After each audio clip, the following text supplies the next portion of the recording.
Okay, so let's start. Thank you everyone for joining us today. I'm Shruti Upadhyaya. I'm a chair of Early Career Precipitation Technical Committee subgroup. So we have gathered here today to start our first seminar in the quarterly seminar series. We are actually a part of Precipitation Technical Committee. We try to bring in young scientists interested in different aspects of precipitation with a goal to better connect with students and early career scientists in the domain, and also providing them opportunities for networking, professional development, and recognition. So this event is part of that. We strive to facilitate an open, inclusive, and collaborative environment, specifically for students and young scientists in this field. So with this, I'd like to say that we are very active on social media. And also, if you have not subscribed to our mailing list, you can subscribe to that to stay updated with all the events happening around. And if you are interested in participating in anything, feel free to write an email to us. We support such kind of inclusion. So with this, I would like to hand over to today's hosts, Anju and Yunjin. They will take over from here. And again, welcome everyone. Thank you, Shruti, for the introduction. Hi, everyone. My name is Anju Vijay Nair. So I'm happy to moderate today's seminar along with Yunjin Lee. So first of all, I would like to thank you all for joining our first seminar in our quarterly seminar series for this year. So today we have three speakers who are the recipients of the AGU Precipitation Student Awards during the last AGU, which was in December 2022. So each of these speakers will be having about 15 minutes for their presentation. So meanwhile, you can type in your questions on the chat box for the speakers. And after all those three talks, we'll have a question and answer session where we will be discussing those questions. So with that, let me introduce you to the first speaker of the day, Ms. Julia Shates. Julia Shates is a PhD candidate in the Atmospheric and Oceanic Sciences Department at the University of Wisconsin-Madison.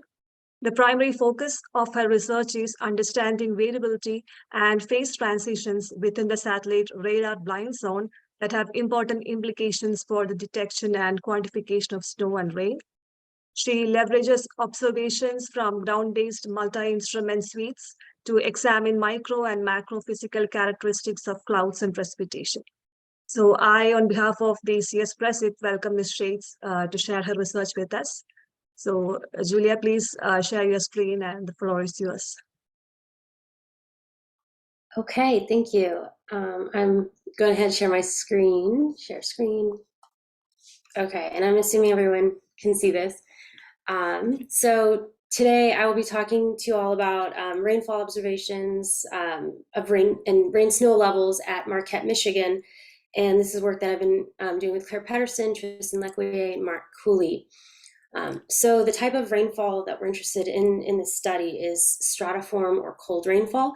And this is a cross-section figure of off, aggregating, entering amount there, and then melting and raining surface.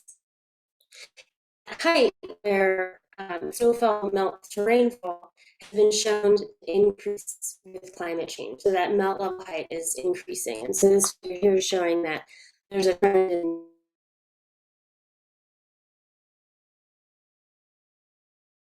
at the surface. And regions would receive rainfall instead. And it's possible to detect melting in radar observations, and there's different ways of detecting melting in those types of observations. And so a bright band is a common way, and this is something that's been looked at previously, and this is a really old figure from paper 1950 looking at really old radar observations of a bright band. And more recently, we can use satellite radar observations to look at bright bands. And so this is a figure from Cannon et al. Showing melt level heights, or bright bands, and that with higher latitudes, we see closer to the surface melt levels or bright bands. And so this has implications for precipitation that occurs near the surface. And this is important when we think about satellite radars and the blind zone. So near the surface, observations below 700 meters to 2 kilometers above the surface can be unreliable because of ground clutter. And so in this figure here, I'm showing sort of a schematic of the satellite radar blind zone, where in the left panel, we have a snowing cloud and a satellite radar. We can't really see what's going on at the surface. But when we look at the right panel, we see now from the ground-based radar that we have a snowing cloud that's actually melting at the surface. And this other little cloud is snowing. And so this is to illustrate the point that ground-based observations provide valuable insights, especially near the surface, for precipitation processes such as melting. And so here's an example from satellite observations of the satellite radar blind zone. And so on the top panel, we have CloudSat observations. This is a cloud profiling radar observations. And on the bottom panel, we have an example from the same event of from the Global Precipitation Measurement Dual Precipitation Radar, so the GPM DPR. And so this is a snowfall event observed by CloudSat and GPM. And so what I'm showing here is the radar reflectivity. So on the y-axis, we have the height, and x is the Latin lawn. And what we can see is near the surface, we have this sort of dark purple, which is indicative of the fact that we can't see. It's overwhelmed by clutter. And so this is the same snowfall event. We're seeing that we can't see close to the surface. And so when we think about phase discrimination, it's common, temperature is commonly used, but actually surface temperature is not always the most effective way to discriminate between rain and snow. And so this figure here from Jennings et al. Is showing that in different regions, we have a different 50% rain snow threshold. So in some parts, we're seeing the chance of having snowfall occurring at warmer temperatures. The phase that we're receiving at the surface, or the phase of precipitation at the surface, is important for what satellite retrieval will use for precipitation. Are we assuming a drop size distribution or a particle size distribution? So it's really important when we think about retrievals. And also for temperatures close to zero, it's even more difficult to separate. So as we get closer to zero, it's more difficult to know, is it rain or snow? So that takes us back to this figure of the stratiform cold rainfall. And so for this work, I'm interested in that height where we're transitioning from snow to rain. And that's useful for identifying the rain snow level. So that's what we're calling here. The rain snow level is that height of the transition. So in order to look at the rain snow levels and the rainfall characteristics, I'm using observations from Marquette, Michigan. So we have instruments hosted at the Marquette, Michigan National Weather Service office. And so observations from the site have been used to look at snowfall. And this is an image of the instruments at Marquette, Michigan. And so some of the instruments that we're using include the microrain radar, which is shown here. It's a vertically profiling Doppler radar at 24 gigahertz, observing precipitation. And then also shown here is the precipitation imaging package, which is a custom NASA video disdrometer, which gives us the microphysical characteristics of precipitation near the surface. In addition to the ground-based observations, I'm using observations or reanalysis products, ERA5 and MERA2. And the types of questions that I'm asking using these observations include, how do the rain snow levels vary throughout the year? What differences do we see in the micro and macro physical characteristics of rainfall as a function of the rain snow level? And how can these observations be coupled with ancillary measurements and reanalyses to better understand, to better address uncertainties in retrievals of surface precipitation type?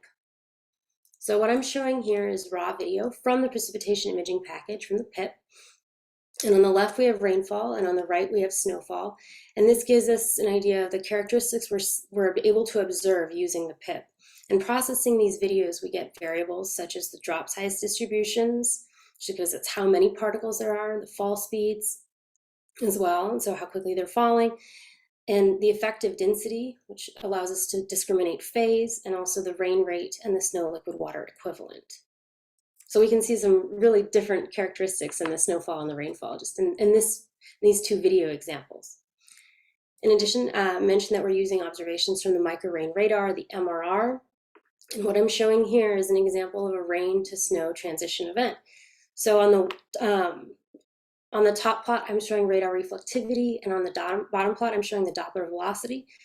And for both of these, we have height on the y-axis because the radar is profiling upwards. And on x-axis, we have time. The Doppler velocity gives us a sense of how quickly the precipitation is falling towards the radar. So in this event, oh, my screen just went dark. So hold on. Okay, sorry, we just went forward. Okay, so in this rain-snow event, we can see a very abrupt transition in the radar reflectivity, and we can see an apparent bright band. In the Doppler velocity, we can see really high Doppler velocity values. So this is dark red area associated with the rainfall. And this contrasts with the snowfall just a little bit later in the time series. So in order to identify the rain-snow levels, we use a few threshold steps to start off. So first, we want to identify when there is precipitation happening, and we use the radar reflectivity threshold of -10 dBc. Then, in order to separate if it's rain or snow at the surface level, we use the Doppler velocity and we use a threshold. Then to actually identify when the phase transition is occurring, where the rain-snow level is, we use the gradient of the Doppler velocity profiles. So what I'm showing here is 2 separate minutes of Doppler velocities. And on the y-axis, we have the height above the ground level. And on the x now, we have Doppler velocity. So we can see that change in Doppler velocity with height. And using the gradient with respect to height and of that change, we can see there's an inflection where that change happens, where there's the largest change in Doppler velocity. And that's what we use to identify the rain-snow level. So taking those methods and applying it just to this one case right now, now we're looking at the rain-snow levels. So we can see where superimposing those rain-snow levels onto the Doppler velocities and also the radar reflectivities, how that lines up with that phase transition. And this contrasts with looking at a profile of snowfall. So here I'm showing just 1 minute of snowfall and comparing that, looking at that gradient, there's very little change in the profile, especially compared to the Doppler velocity change in rainfall or that transition. So we take that method and apply it to our multiple years of observations from 2014 through 2020. And we can answer our first question of how do the rain-snow levels vary throughout the year, so seasonally. And we can see, I'm showing here a box and whisker plot where we have height on the y-axis, and each box is a different month. And I'm also showing 1/2 violin plots, which show the empirical distributions of the rain-snow levels. And so one thing I'd like to point out is that the operating range height of the radar is 3 kilometers above ground level, so it cannot observe above 3. So while there could be phase transitions and rain-snow levels above 3, the MRR will not observe that. So just to answer that question, that first question is, we see higher rain-snow levels in the summer months, and we see lower rain-snow levels in the winter months. And in the transition season months, so looking at May and September and October, for example, we can see that the rain-snow levels span the entire range of the operating range of the radar. So we can see transitions as low as 1/2 kilometer above ground level, but then also up to 3 kilometers above ground level. So all this, these variations in the rain-snow levels make us then return to think about that satellite radar blind zone. So how many of these rain-snow levels are occurring within this range that could be obscured by clutter? And very much the winter months are kind of hidden in here possibly, as well as some of the the shoulder season months. So then that takes us to our second question of what differences do we see in the microphysical characteristics of rainfall as a function of that rain-snow level. So in order to compare that, I'm looking at 4 separate height categories of the rain-snow level. So these are my 4 height categories. They're sort of boxed, so that 0.6 to 1.2, 1.2 to 1.8, 1.8 to 2.4, and 2.4 to 3 is my 4 separate height categories. So now I'm looking at the PIP observations. These are mean drop size distributions. So what I'm showing here is the concentration, so the log 10 of the drop size distribution on the y-axis and the equivalent drop diameter on the x. And each line is for one of these height categories of rain-snow level. And so what stands out, we have a higher number of small drops for rain-snow levels above 1.8. And for rain-snow levels that fall below 1.8, we have a larger number or higher number of larger hydrometeors. So then we can take a look at the fall speeds. So the mean fall speeds for those rain-snow levels. And so we have On the y-axis now fall speed, and on the x-axis we have the equivalent drop diameter. And we see that for lower rain snow levels, so this blue, so as we lower it, so towards the blue, we have lower fall speeds for the same equivalent drop diameter. So combining that information with also the fact we see a higher number of larger hydrometeors, we could be observing some mixed precipitation with these lower rain snow levels. And so basically we're seeing that partially melted snowflakes could be being observed. Then from the PIP, we have rain rates. So now on the y-axis, we're looking at the log counts, and on the x-axis, we have rain rates. So we're seeing higher rain snow levels, there are higher rain rates. And in addition to that, when we have higher rain snow levels, there's also a higher concentration of higher reflectivity values from the MRR, from the micro rain rate, or separate instrument.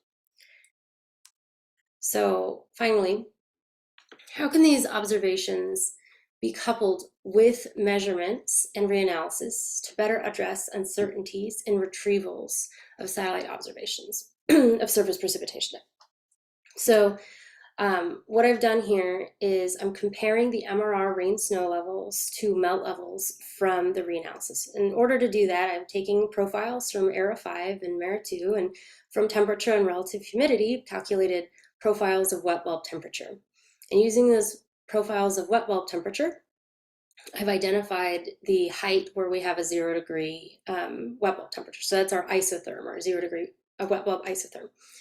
And I'm comparing that to our rain snow level. So we have on the y-axis, we have MRR rain snow levels. And on the x-axis, we have the reanalysis melt levels for ERA 5 and MERA 2. And what we're seeing here is that, in general, the reanalysis melt levels occur above the MRR rain snow levels, which suggests that the melt levels are occurring above where the radar would detect it. And this physically makes sense as the snowflakes are falling, encounter a layer of 0 degrees in wet bulb temperature, begin to melt. This would not be detected right away in the radar. And so this physically makes sense that it would occur above the radar detected rain snow level. So then, looking at a slightly warmer wet bulb isotherm height of 0.5 degrees Celsius, we see that it shifts slightly closer.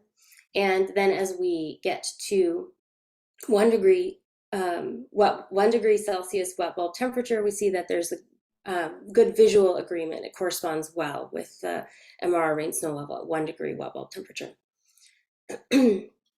So that takes us to our questions and our key takeaways.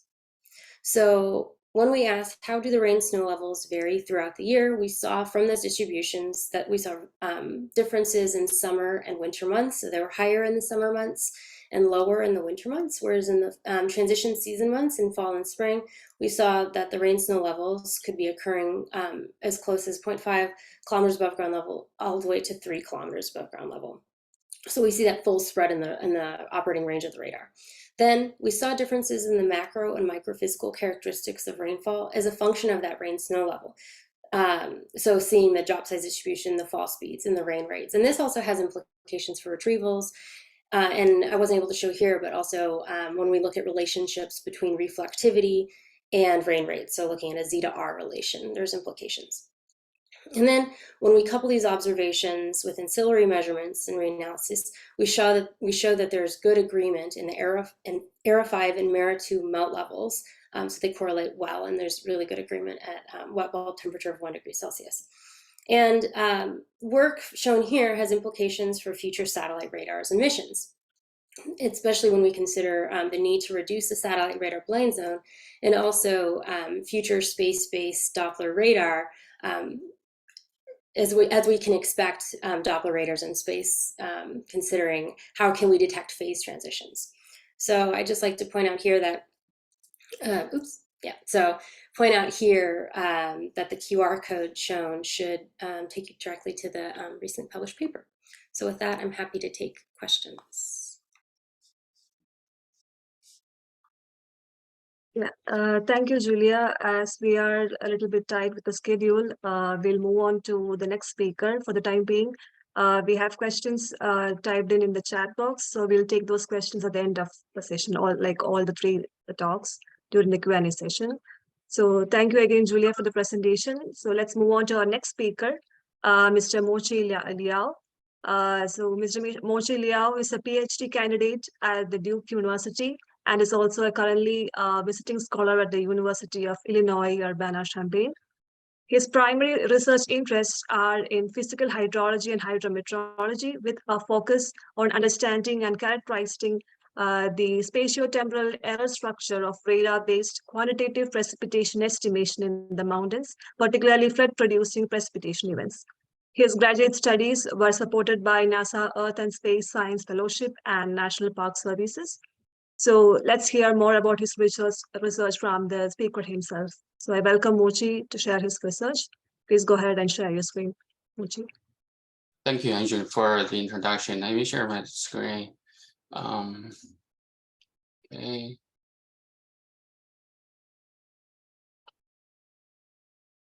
Slideshow.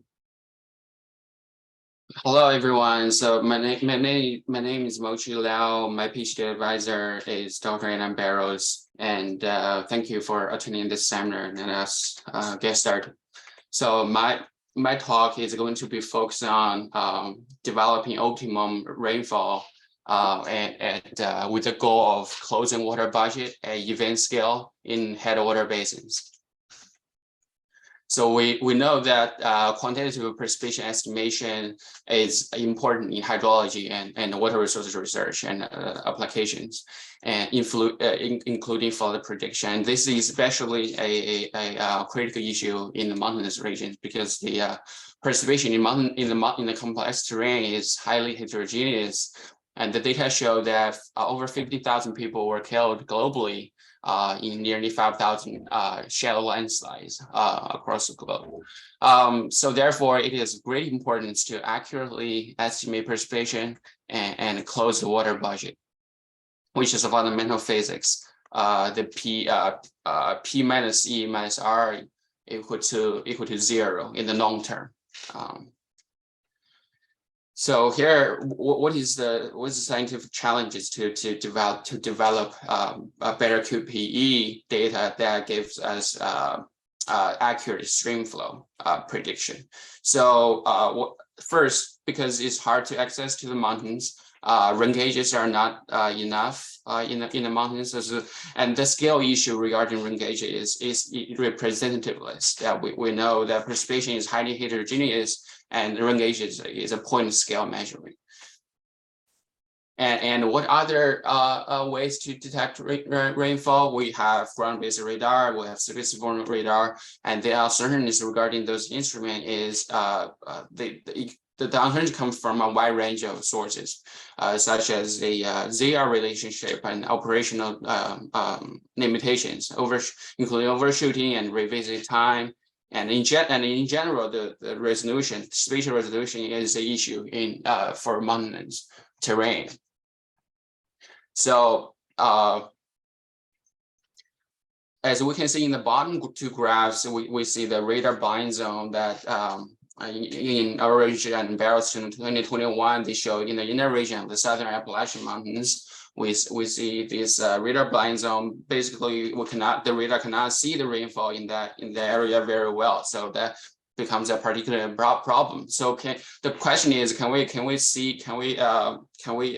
evaluate rainfall or develop better rainfall from another perspective? So the research objectives are actually threefold. The first is, can we merge the data optimally, the data that we have optimally to derive a better stream flow observation, stream flow simulations. And then the second is, can we explore the predictability of the precipitation error? And then third, what are the barriers to develop precipitation estimates that yield water budget closure? This is our area of interest, the Peaching River Basin in the Southern Appalachian. We are working on small watersheds with area ranging from roughly 75 kilometers square to 125 kilometers square. On the right-hand side, this is the Peaching River Basin map. And basin CCB is Cataloosa Creek Basin. EFPRB is East Fork Peaching River Basin. Rain gauge network are plotted in white dots, and the most of them are on the high ranges.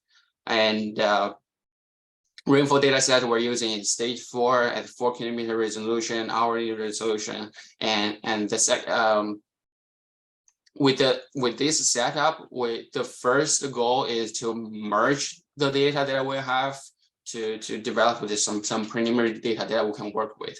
So first we downscale the stage 4 data sets to 1 kilometer resolution, and then we use rain gauges to do some quality control. We do bias correction at event scale and at climatology scale. And we also use spatial interpolation techniques such as gradient to distributed errors. The final product is called stage 4 DBKC. D means downscale, B means bias correction, K means gradient, C is climatology control. So which they're showing in the green bars. So we can see for example, in the third panel, which is RMSE, we see that the green bars is drastically lower than the stage 4D, which is shown in black.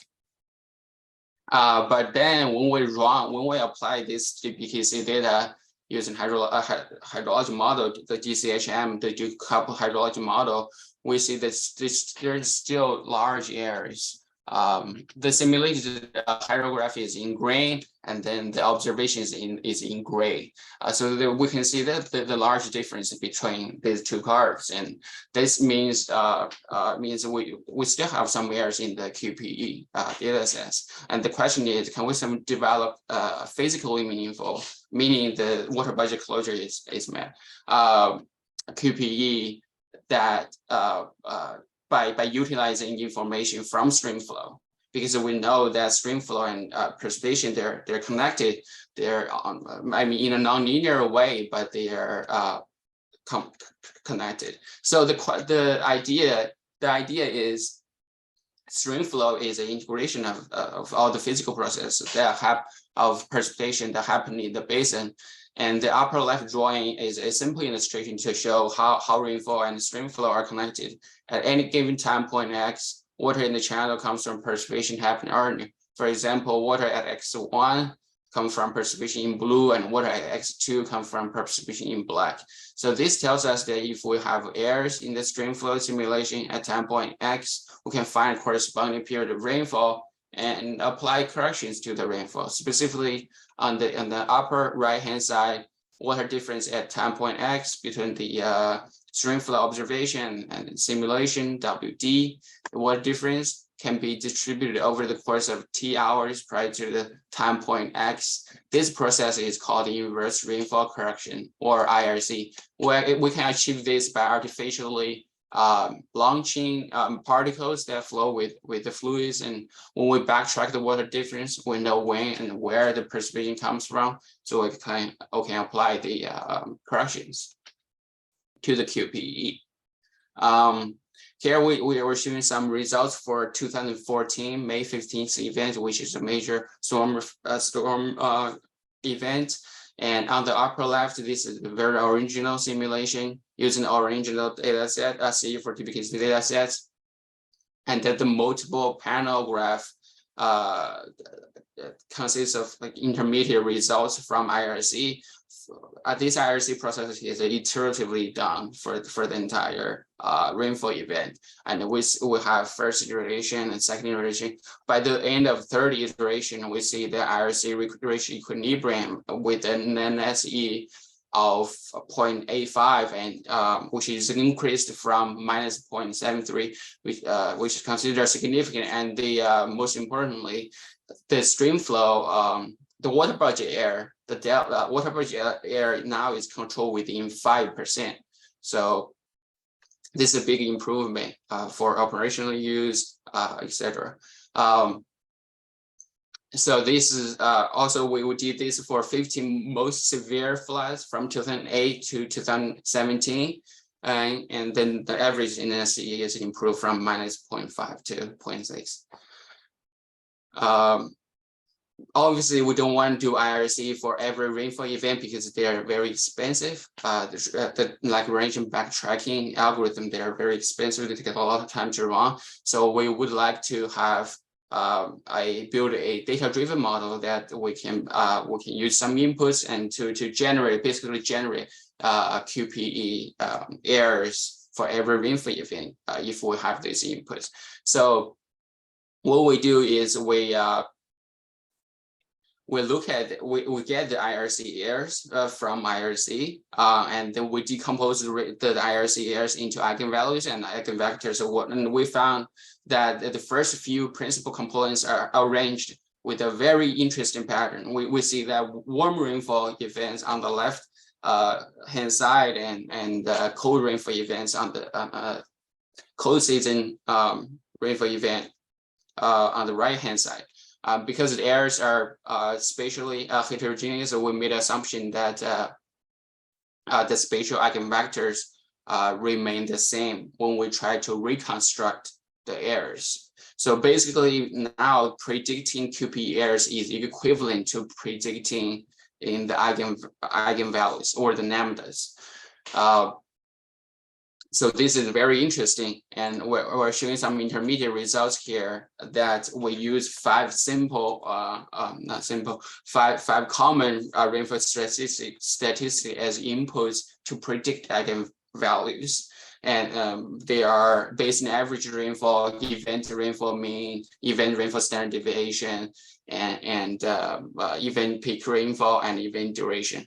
And then by assuming stationary eigenvectors, which is essentially we're assuming the interactions between the geomorphology and hydrometeorology. We're assuming the stationary between those interactions, we can calculate the QPE errors. And we're showing some results here. The envelope, the green envelope, come from the this framework is called Physics Guided Artificial Intelligence Framework, the PAI framework, because these assumptions and the data are built based on IRC results, and IRC is a physics process that use Lagrange backtracking using water velocity essentially.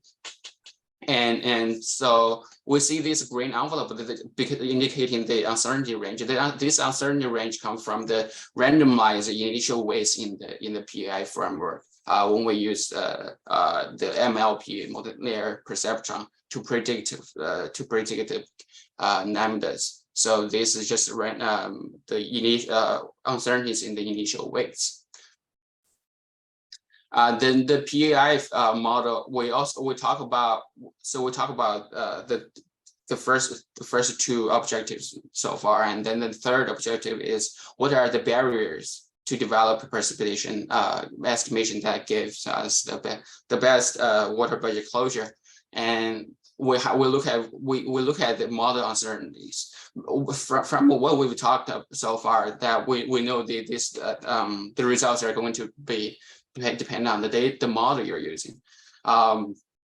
So what model uncertainties we usually have? We have uncertainties come from resolution. We have uncertainties come from the small scale physics representation, and etc. So in the next section, we're going to talk about these barriers that on the way of developing better QPEs.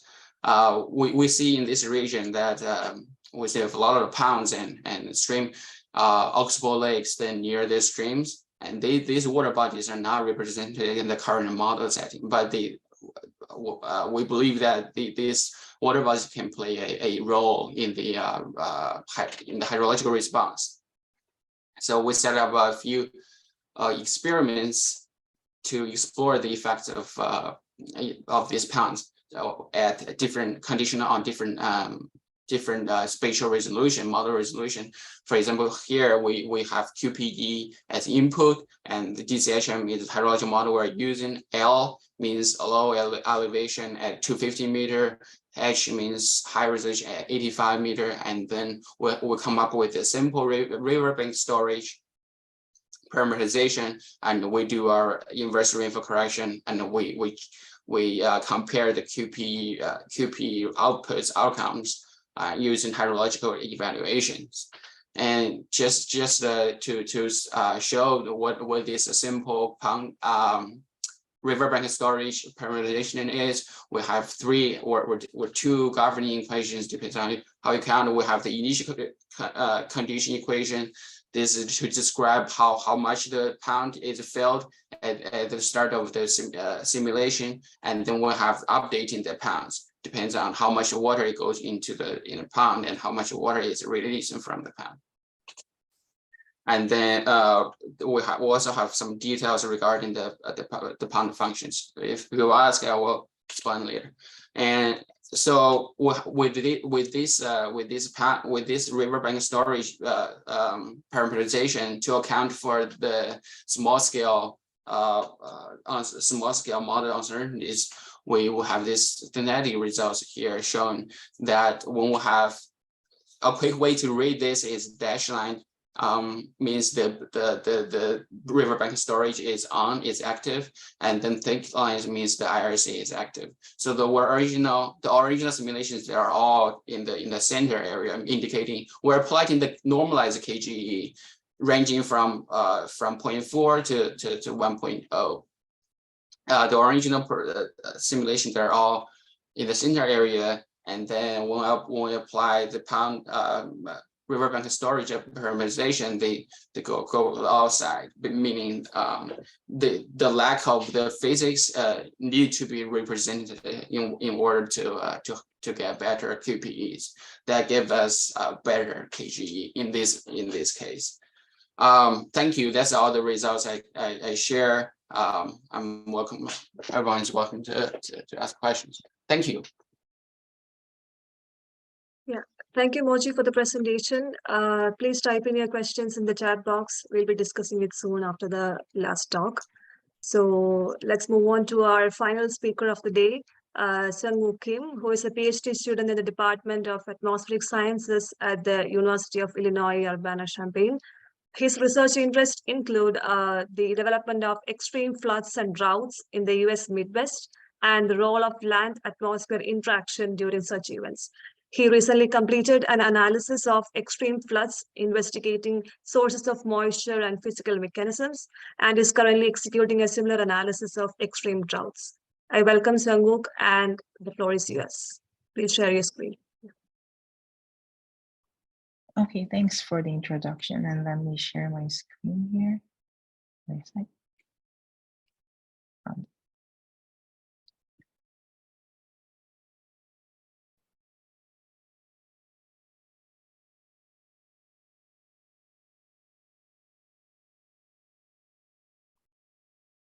So can you guys see my screen okay? Yes. Okay. So thank you, and hi everyone. My name is SeungUk Kim, and today I will be talking about my work, which is about warm seasonal extreme floods in the U.S. Midwest, and particularly its focus is on the source of moistures and the flood-producing physical mechanisms. So there is a good agreement of the role of oceanic sources during flood events in the U.S. Midwest, that is sustained southerly wind shown in the figure on the center here, which is caused by large-scale circulation anomalies, are transporting warm and moist air from the subtropics like the Gulf of Mexico and Caribbean Sea, so that these increased oceanic sources are supplying lots of moisture during flood events. However, it is not the case for the terrestrial sources or the role of soil moisture in the development of flood. That is, some studies suggest that soil moisture can modulate atmospheric circulations, like shown in the study like here. These studies state that soil moistures can change the location of peak of the flood events. And other studies also suggest that wet soil moisture or wet surface conditions can provide an environment that is vulnerable to the floodings. But some studies like the Meyer and Kinter study suggest that soil moisture has limited availability, limited potential for the evaporation, so they cannot supply lots of moisture into the atmosphere, so that their role in development of flooding is quite questionable. So there are some debates, and we don't have really good understandings of the role of soil moisture or terrestrial sources, like the oceanic sources. So we first try to find out what the moisture sources for the Midwest is and how they change during the flood events in the US Midwest. So what we are using here was the two-layer dynamic recycling model, which is a simple analytical model that traces moisture back in time, and the schematic figure is shown in here. And this model divides the atmosphere into two layers and calculates exchanges of fluxes, like shown here, and the amount of total moisture, total precipitable waters in each layers. And we were using 41-year era 5 reanalysis data. And by using this data, we created input files and fed them into the model. And we got back trajectories and recycling ratio as outputs. And here, recycling ratio means that the amount of recycled water over the total amount of water in the atmosphere. And particularly, this recycled water indicates the amount of water enters the atmosphere along the back trajectory. So using this information, we could get the moisture source evaporative strengths for all the grid cells shown within the domain of our study. And the very first result is shown on the left, and that is the climatology of warm season moisture sources, and this for the Midwest. And the Midwest is shown as red dashed box over the figure, and the darker the bluer the color is, the stronger the source strength is. And what we see from here is that we see strong terrestrial sources around the Midwest, including the Midwest itself, and they are located west and southwest of the Midwest. And we also see weak source strengths from remote regions like the Pacifics or the Atlantics, and also the high elevation regions along the west side of the continent. And we did look into these from a little bit different perspective, that is daily averaged moisture contribution from different sources divided into 7 areas as shown in the figure below. And on the figure on the top right corner, you're seeing that these warm colors indicates the moisture is coming from terrestrial sources, and these cool colors indicates amount of moisture coming from oceanic sources. So we see that there is huge increase in terrestrial sources or the moisture coming from land surfaces during the warm season, which covers April to September. So we're saying that the land surface is supplying lots of moisture during the warm season, and their contribution peaks in July. So we are seeing that lots of moistures are coming from land surfaces during the warm season, but how do they change during flood events? To answer the question, first we need to select the extreme flood events, and we did that by using the EOF analysis of normalized pentad anomalies of soil moisture and precipitation. So shown on the figure left are the normalized pentad values of soil moisture on the x-axis and precipitation values on the y-axis. And we did the EOF analysis, and their principal components are shown on the right figure. And the EOF1 indicates the strength of wet or dry conditions. That is, the more the negative value of EOF1 is, they have the wetter conditions, like combined wet conditions of precipitation and soil moisture. So if the pentad has really negative EOF1 values, and it has wet soil moisture and heavy precipitation events. So we selected top 10 events here as shown on the right. And that was for the same, similar goals for the dry events, and we're focusing on these flood events. And figure shown here is the percentage changes of precipitable water coming from three different sources and the total precipitable water during the top 10 flood events, that is selected events. And for the references, the initial rates of each flood events are shown on the right. And what we see here is that the oceanic sources and remote sources, that is the moisture coming from outside of the region or the domain, has been increased during the top 10 flood events. And note that the land surface is while the land surface was the most important source of moisture during warm seasons, we see there is slight decrease in terrestrial sources or moisture coming from land. And it is typically, we think that there should be an increase in total amount of water or the water residing in the atmosphere during flood events. So we are expecting that total precipitable water should be increased during the flood events. But we see in the 1992 event, although it is not clearly shown in the figure, there is a slight decrease in total precipitable water. That is, that additional moisture does not necessarily lead to enhanced precipitation, but requires another mechanism to explain this. And this will be discussed in the latter part of my presentation. And moving on to the how the moisture sources are shaped during the flood events, we are showing the 1993 flood case and the anomalous patterns during that event. So first, we see there is a wave train traversing the continent as shown in the top figures.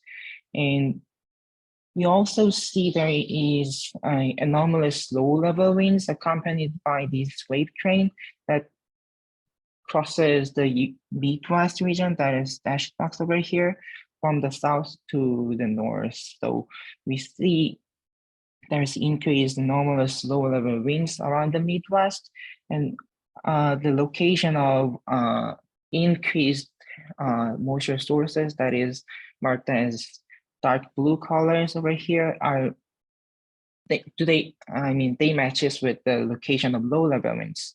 So, and in addition, we see there is antecedent west soil moisture conditions are present along with these anomalous low-level winds, so that they can shape the anomalous moisture sources during this flood events. So what we are saying here is that the pattern of anomalous moisture sources during the flood events were determined by low-level winds and antecedent soil moisture conditions. And now changing or switching our gear to the physical mechanisms that produce flood events during the warm season, we assessed contributions of different physical mechanisms through moisture budget analysis. So shown on the left is the atmospheric budget equation, and this states that precipitation minus evapotranspiration is balanced by a tendency of total precipitable water and moisture flux convergence.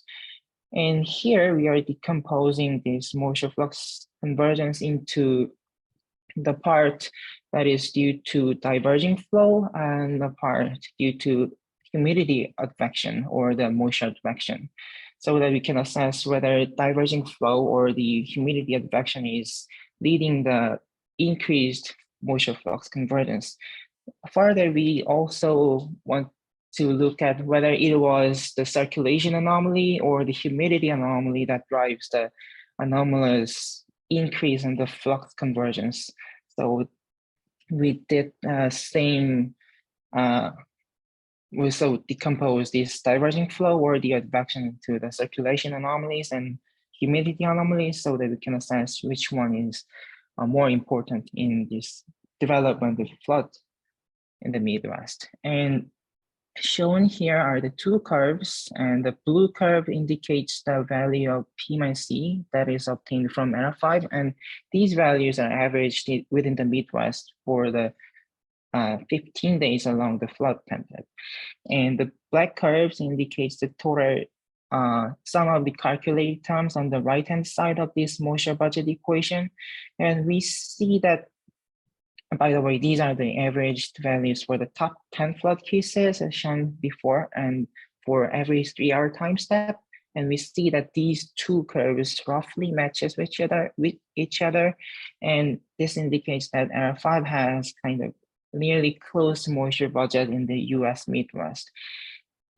Then we further decompose the total terms into 3 different terms, that is divergence term and advection term and tendency term. And that this blue dashed curve here shows the values of the divergence term, and this closely follows the total or P minus E term in the development of flood cases. So what this is showing us is that stronger converging flow are leading the increase in the P minus C surplus during the flood events. However, the advection term that is shown as red dashed curve here tends to decrease the P minus C, especially after the peak of the flood. So we can think that the advection term is working as kind of flood terminating terms in these flood events or the evolution of floods. Then we further decompose that this divergence term into 3 different components, and we're just looking into 2 major terms, that is dynamic terms and thermodynamic terms.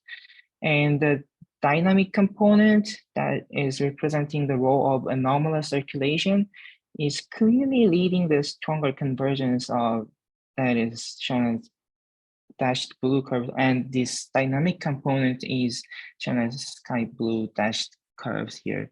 So this anomalous circulation is leading the stronger convergence during the flood events, leading the increase in the precipitation in the US Midwest. And similar to the advection term, the thermodynamic component representing the role of anomalous humidity during the flood events they tend to weaken the moisture flux convergence, and also they are working as flood terminating terms. So we see that the key in the flood development was anomalous circulation, not the humidity anomalies. So to summarize all this up, we first find that land surface was the most important source of moisture in the Midwest during the warm season.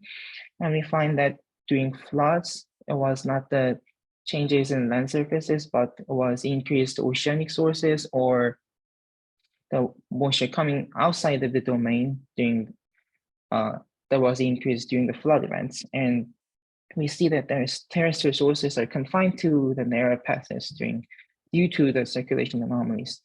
And we also find that intense circulation anomalies was key in the flood development, and it was the primary flood producing mechanisms.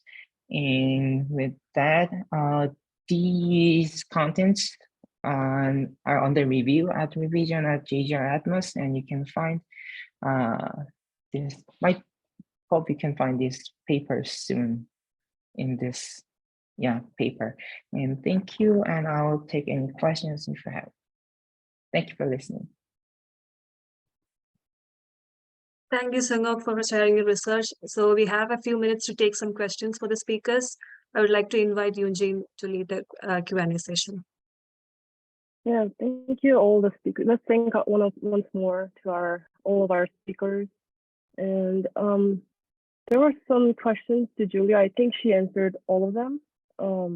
If you have any more questions to either one of the speakers, just either put it in the chat or speak up.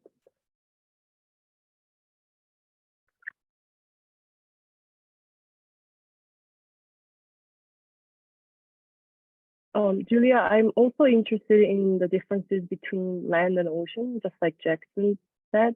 Do you have plans for those in your PhD thesis? Right. So that was a really interesting question. Like I read that question about, how would the rain snow level, I guess, agree with wet bulb temperature, like land versus ocean? And so it started making me think like, okay, how high above the surface are we talking about, like the profiles, like for reanalysis, how much does that matter? And then also, so I've seen like, I think it's Dye 2008 that compared temperature, but it's more dry bulb temperature. And so there's differences there too. And so I guess I don't know very much about the iMerge and EPUB products to be able to say like, okay, what is different about the in their tables? Like, is it have to do with the fact that we're like taking in brightness temperatures, which would be different for land versus ocean? So I'm not super sure how to answer the question. There's like a lot of different ways to think about it. But I guess for thinking about like radar, like a radar rain snow level and the wet bulb temperature, it would really be important to have like a coastal type radar or ship based or maybe even like a smaller island on in ocean. But I don't use any observation. I mean, there I guess like I'm looking at observations in north slope of Alaska, which is fairly coastal, but that's a much colder, different region. So I'm not sure, and I don't know if others would have more insight into that. Thinking about like GPROF and iMerge products and how that connects. That's the best I can do. I guess some combination of phrases and sentences there, but not a problem. I'll just clarify that the land-ocean difference is because they're derived from different data sets, but they give different curves. So I'm not sure if it's real or it's just a function of the fact that it's different data sets. Yeah. Okay. Yeah, I'm not sure. Maybe. Yeah, I'm not. That's a great question. Yeah. Yeah, thanks, Julia.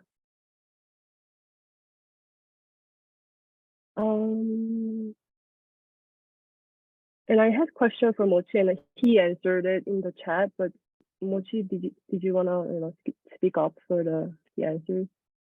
I asked him. He did use two bias corrections. One was event scale, and then the other one was climatological scale. And I asked him, because I was wondering if you use two bias corrections, wouldn't it be kind of overlapped? The biases will be double. Yeah, so yeah, thank you for the question. We did the event scale bias correction, kind of bias control first, and then after that we find because it was at a threshold above this threshold, above 2 millimeters per hour, we apply bias corrections. But then after the event scale bias correction, we look at the climatological averaged diurnal cycle, and we see there's still some large errors. And then we just go ahead and did a climatological scale bias correction, and that they are addressing different perspectives of the biases. For the event scale, we see that for the late afternoon, we see the spike of biases in the stage 4 data sets, and for climatological level, we see usually in the winter that the bias is like twice as big as the summer biases, warm season rainfall events. So yeah, we did two bias corrections. Yes. Yeah, thank you for clarifying that. I also had a question for SeungUk while we're waiting for the others to. Yeah, I would like to ask a question to SeungUk. Yeah, go ahead. Yeah, about the recycled precipitation. Did you also consider evapotranspiration for the, calculating the recycled precipitation or recycling ratio? Because you talked about the sources, terrestrial sources, right? So ET will be the major contributor along with the soil moisture, right? So Right, and you are right to the point. So when we are calculating the the recycling ratio, evapotranspiration from each grid points are the critical ones. So yeah, we are considering that evapotranspiration is the key in this applying moisture into the atmosphere. Yeah, we are doing that. So what is the major sources for the, you looked at the flooding events, right? So out of the soil moisture or evapotranspiration or from the ocean, what is the major sources of the moisture which is getting to the location is? Okay, for the Midwest, it was as our climatology shown in the figure I shown in the presentation, it was evapotranspiration from land surfaces that was contributing more than half of moistures during the climatological precipitation events, not the evaporation from the oceanic sources. So we are saying that land surfaces were supplying lots of moisture during normal events, not the extreme flood events. Thank you. Thank you. Thank you.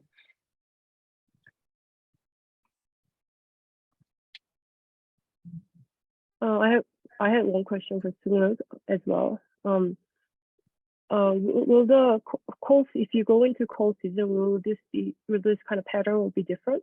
Have you looked at it already, or is it your plan? Yeah, the climatological source of moisture during cold season shows that there is huge decrease in the terrestrial sources, and lots of moistures are coming from those Great Lake regions, and also the Gulf of Mexico and Pacific Oceans. But their strength itself does not change, but the most notable increase was the moisture coming from Great Lakes during the cold season. And we did not look into the cold season flood events, as it is hard to consider lots of different conditions like frozen surface, or that makes us hard to analyze these flood events. So we're just focusing on the warm seasons. Yeah, sure. Are there any more questions?